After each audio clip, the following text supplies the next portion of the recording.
I've had the pleasure of getting to know this wonderful priest who has been a guiding light to our group and a fierce friend to his brother priests.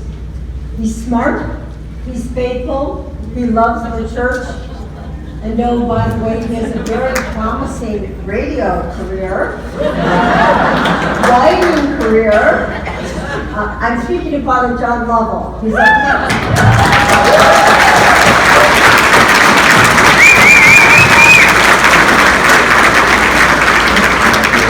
Father John Lovell is originally from the south suburbs of Chicago. In 1998, he entered St. Joe's College Seminary at Loyola University. In 2001, Francis Cardinal George asked him to transfer to Conception Seminary College in Conception, Missouri, where he graduated in the spring of 2002 with a BA in philosophy. After 1 year as working as an editor at Midwest Theological Forum, Father Lovell joined the Diocese of Rockford as a seminarian and was sent to Mount St. Mary Seminary in 2007, Father Lovell graduated with a Master's of Divinity and an MA in Systematic Theology.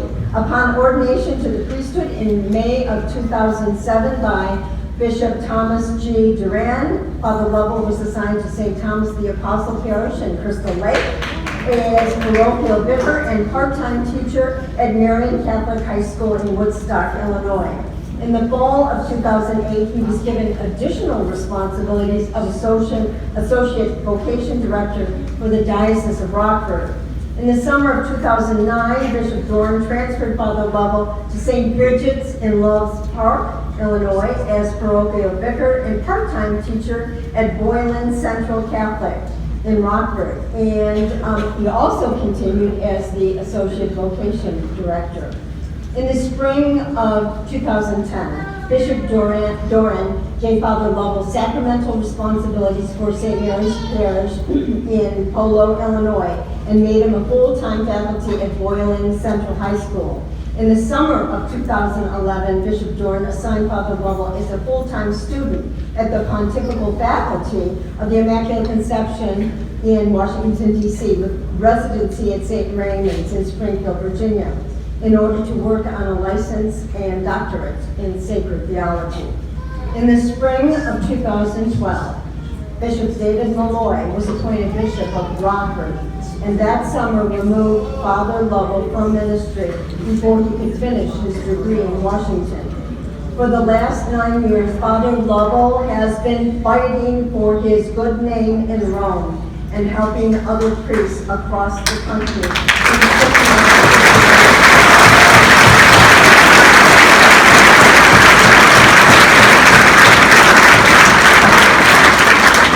It is my honor to introduce to you Father Lovell, the warrior priest.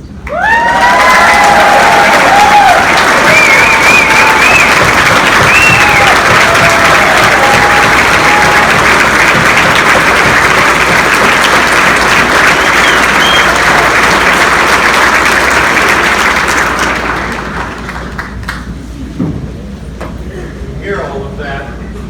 You failed to realize that was all done in just 5 years. I've not really done much in the last 9.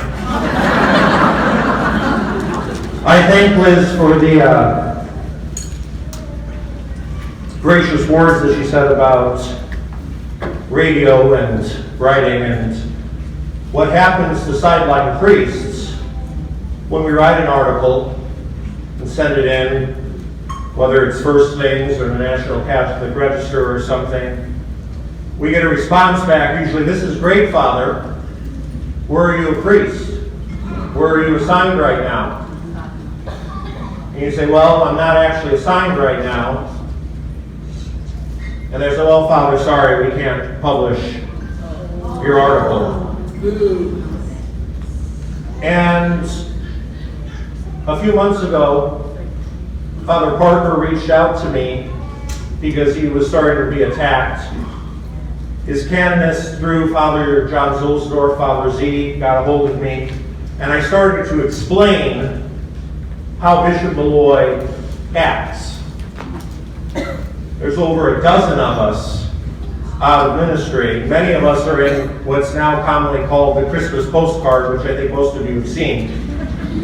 And many of the priests are here today, and I have to say thank you to all the sideline priests that came out.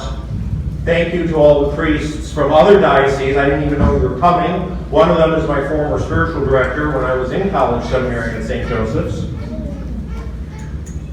And it's just a great joy to see it there. But keep something in mind, everyone. Certain priests are sitting in certain areas so the camera doesn't get them. And you might say, well, wait a second. Why are you afraid? Because they're dealing with the mafia.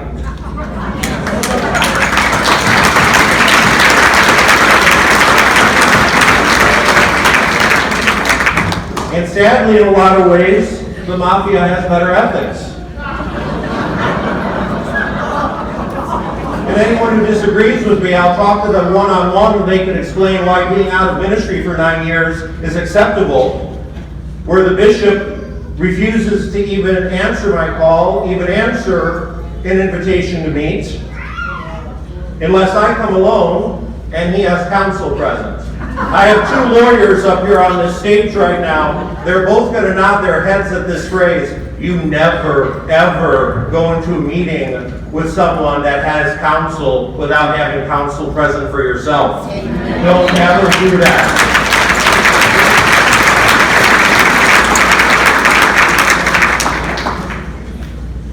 And sadly, Father Parker was going to be here. Father Parker, as of Friday, told me he was going to be here.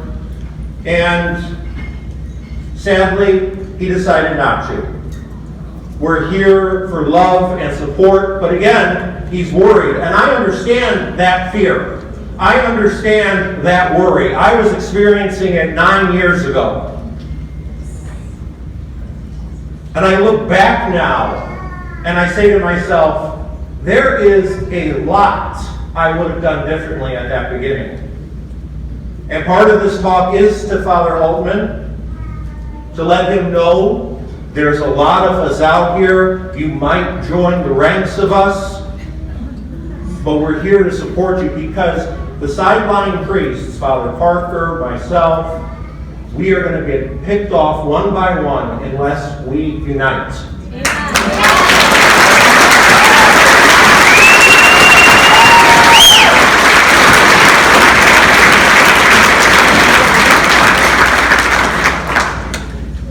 And we got, in the last 2 weeks,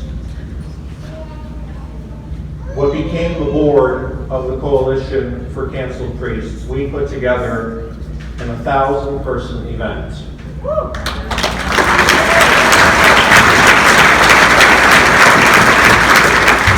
I was told it can't be done that quickly. We have to delay it. We have to wait.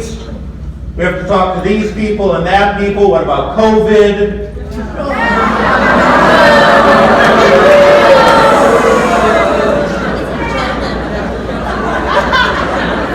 And I said, especially to my board members, what eventually became the board and the advisory committee, we're Cortez, we're burning the ships. We're not going back.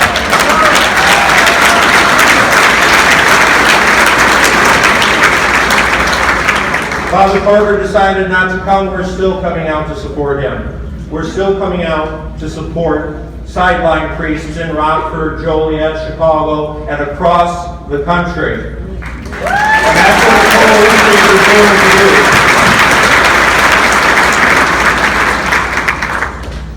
I have to thank in a special way Craig Holly and his wife Asha.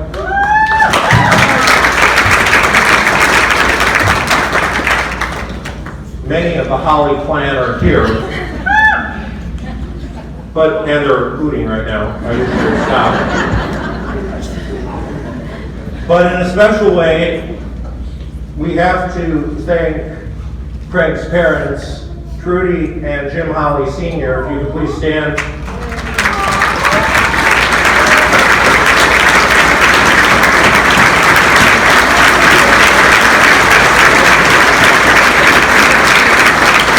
If it wasn't for Catholic couples like that, We wouldn't be able to carry this out because Craig's brothers, Jim and Brian, are here helping. Their grandchildren are here helping. And sitting right next to the Hollies are a couple of my former students, and I've been drilling in them for almost now over a decade, since I taught them in high school. It's hard to call them young men anymore as they get older, grayer, fatter, and older.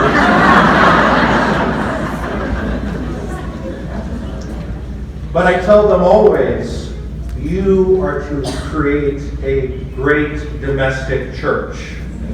We like to say at the end, during the blessing of the couple at marriages, may you live to see your children's children. And I love to see families where grandparents become great-grandparents and great-great-grandparents now because we're living longer.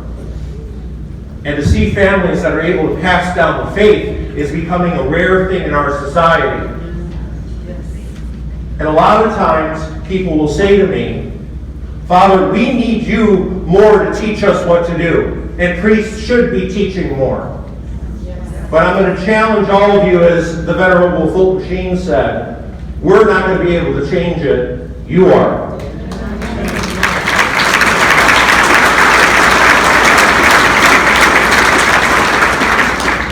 We're here in order to bring the sacraments to you. Father Altman and I, and all the priests here, our mission is to be at that altar. You take the priesthood away, you take away the Eucharist. You take the Eucharist away, the church falls. Amen.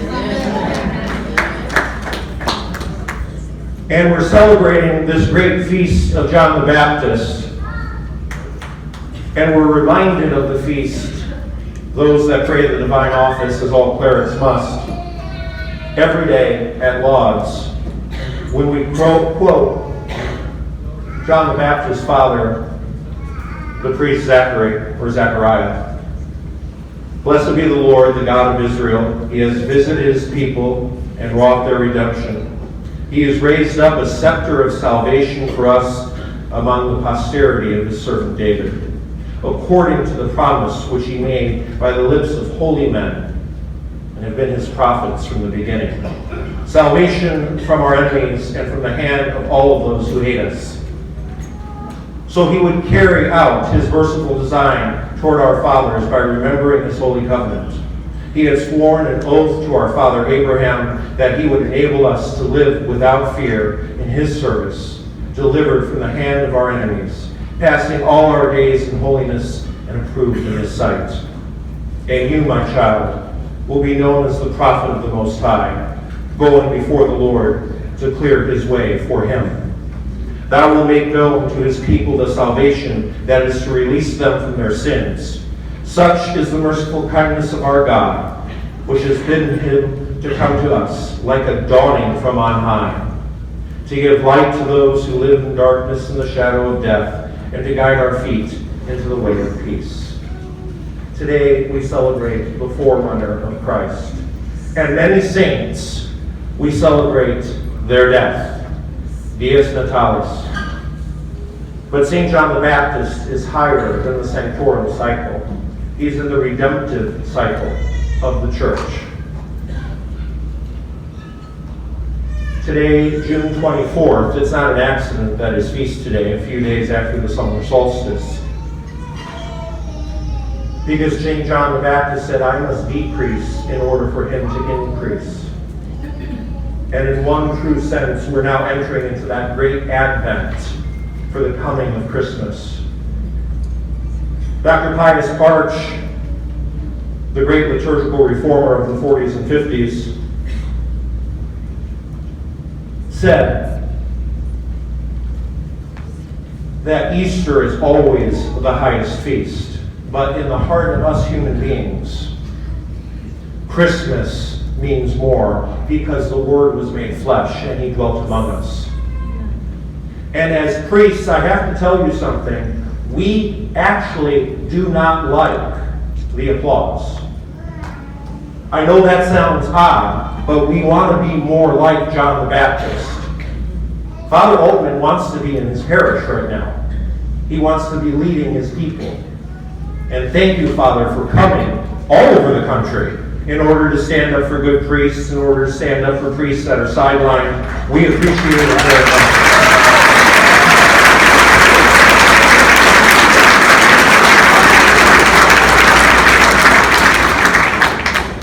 It's not good if we focus too much on the individual.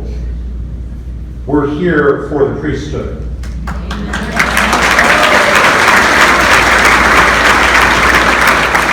One of my favorite and closest patrons, St. John Henry Newman, when he converted, he was attacked by the Anglicans, he was attacked by the Catholics for converting. He lost almost everything, including his close friends. And he put up with it in silence for many years, as many good priests do. And finally, he decided to write his Apologia Pro Vita Sua, and I highly recommend for you to pick up Cardinal Newman and to read his work. It might be hard at first because he's writing in English and we're Americans. But he's a master of the English language. And at times you have to read it again and again, and then you get into his train of thought, you start to see what he's saying. And what's great is because it's not a translation. We're reading it first language, which is hard for many of us to do. We don't read, many of us, Thomas Aquinas in the original or Augustine in the original, as beautiful as the Latin is. Many priests do not know Latin well enough. I was fortunate to have a very good Latin teacher in high school. I had lunch with him yesterday. He's 85 years old. And he always wants to get together, and he said, Father, I want to let you know, I taught for almost 6 decades in Catholic schools. Joliet Catholic, Marian Catholic, all in the south suburbs. And he says, I could say that I've only had 1 priest a decade that I've taught. So only had 5 or 6. He says, why is it in the Diocese of Joliet we're not getting at least 1 vocation from the 6 high schools every year? In a couple of years, Rockford's not going to have any ordinations. When I was ordained, I was one of 7. When Father Parker was ordained, he was one of 12. But getting back to Cardinal Newman, when asked, why did you write the Apologia Pro Vita Sua? To defend yourself? He says, no, not to defend myself. To defend the church? No, not to defend the church. The church can defend herself. The mystical body of Christ can do that. Well, what prompted you to finally pick up your pen and defend the attacks against you? He says, when they started attacking the priesthood, I felt the urgent need to step forward in order to preach the truth. And we have such an excellent example in St. John the Baptist. He stood and he preached the truth. He stood up to Herod. Christ was the sun and is the sun. John the Baptist is the dawn. He is always first for us in liturgical worship because he always is leading us to Christ. That's why the Benedictus, as it's called, that wonderful prayer of his father Zechariah, is said or properly sung every morning. The 2 most popular songs in the world, the Benedictus and the Magnificat. No other songs are sang more. Every day for 2,000 years. And I have to say simply because I know I'm the opening band. I'm just warming you up for the Beatles here.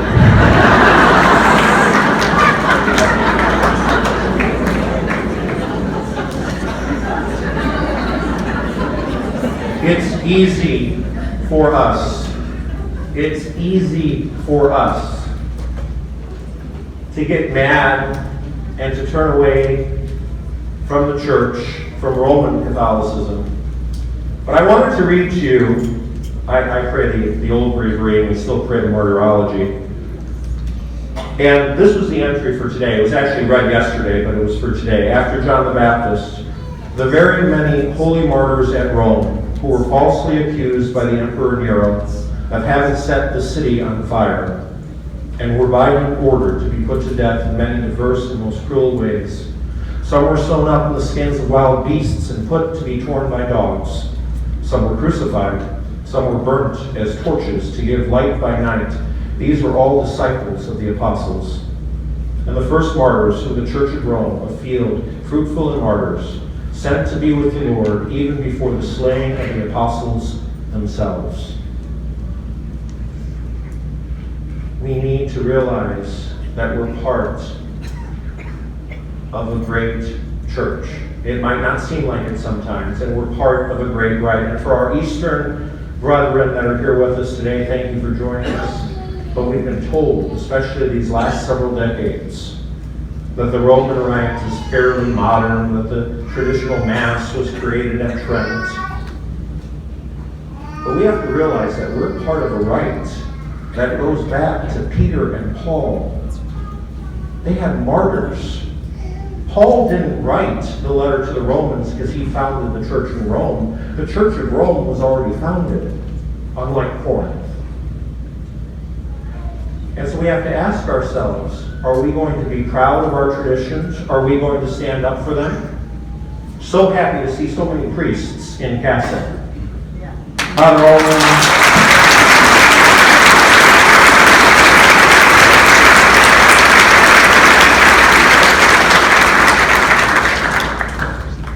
When you see the other priests not in cassock, feel free to ask them why not afterwards.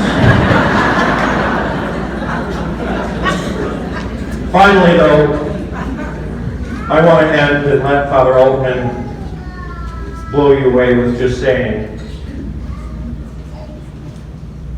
to the people of God, whether you're at Holy Cross, whether you're in the Diocese of Rockford, whether you're in Illinois or anywhere in the country, stand up for your priests. Be polite, be peaceful, be respectful, pray, fast. Nothing is more important than prayer and fasting and doing penance. But always remember that in this country, we presume innocence until proven guilty.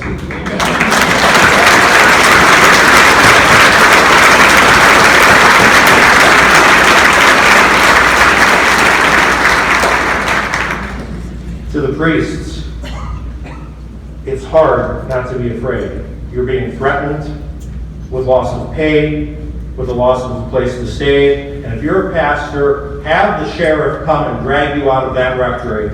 Do not let the bishop remove you until Rome says you're no longer the pastor. You have to fight.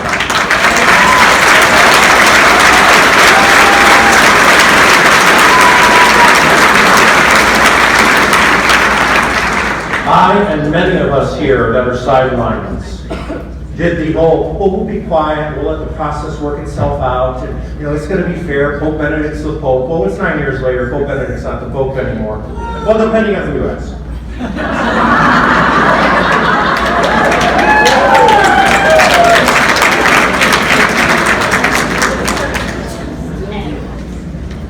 Rome would love to pass it off. They don't like intervening. It's kind of cliche. We think that the Roman Catholic Church is very authoritarian and very centralized in its hierarchy. No.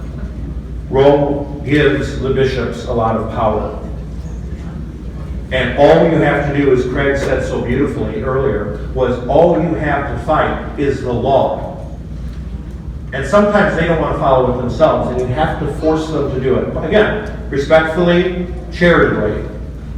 But you have to be like St. Paul and confront Peter to his face. Canon 212 specifically says that at times you have the duty, not just the right, the duty to challenge the sacred pastors if they're doing something wrong. It is a drain on dioceses. It is a drain on your wallets when priests are sidelined. Imagine just the 12 or so priests in Rockford out of ministry. How many confessions were lost? How many anointing of the sick was not done because those priests weren't allowed to go? And I couldn't believe this. I was saying to priest friends, some of them are here, who were in active ministry last year, when they were telling me, well, there's certain priests that have been designated to go to the hospital for COVID. And I said, Father, you're morally obligated to anoint someone who's in danger of death, no matter what the bishop says.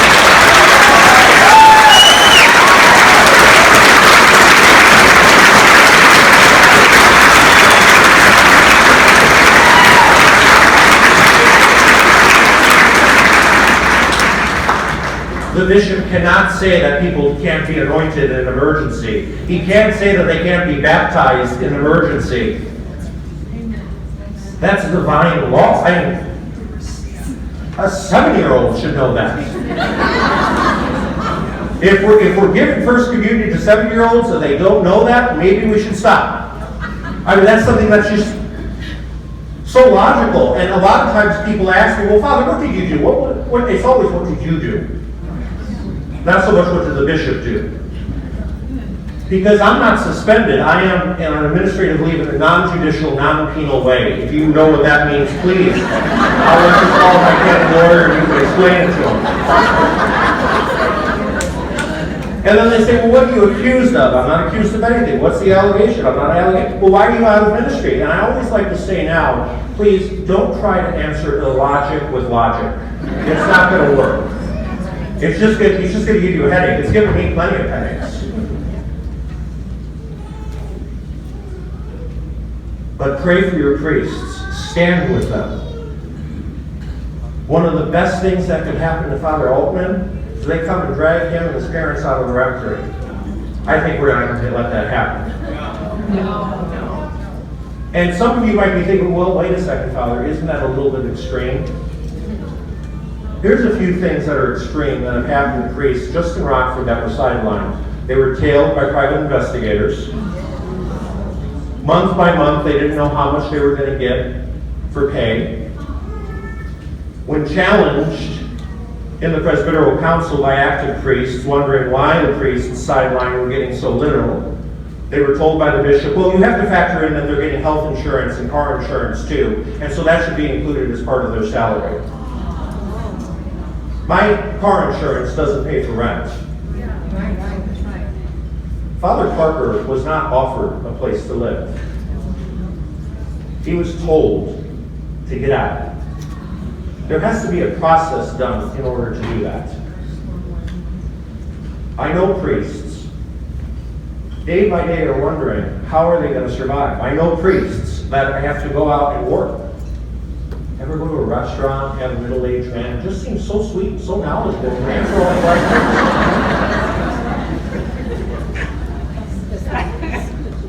And you're going to probably discover that more than likely he's a priest.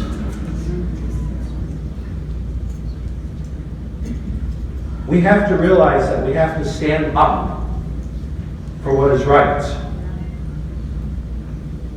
This is not about not paying attention to the travesty of pedophilia. It is a problem. It's a problem not only in the priesthood. Sometimes the media likes to forget that. It's a problem in the public schools too.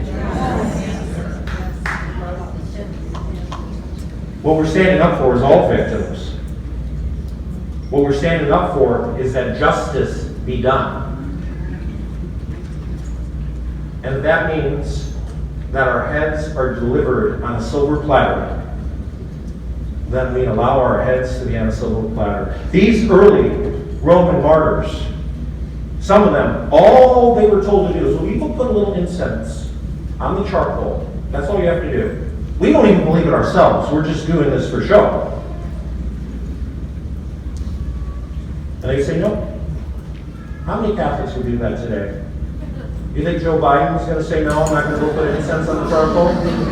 Well, I'll think of something else. Well, it's not that big of a deal. It's only incense. Come on, man.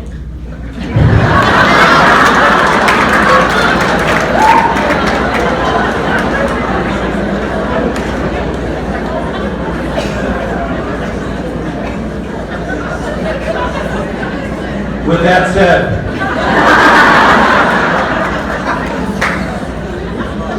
please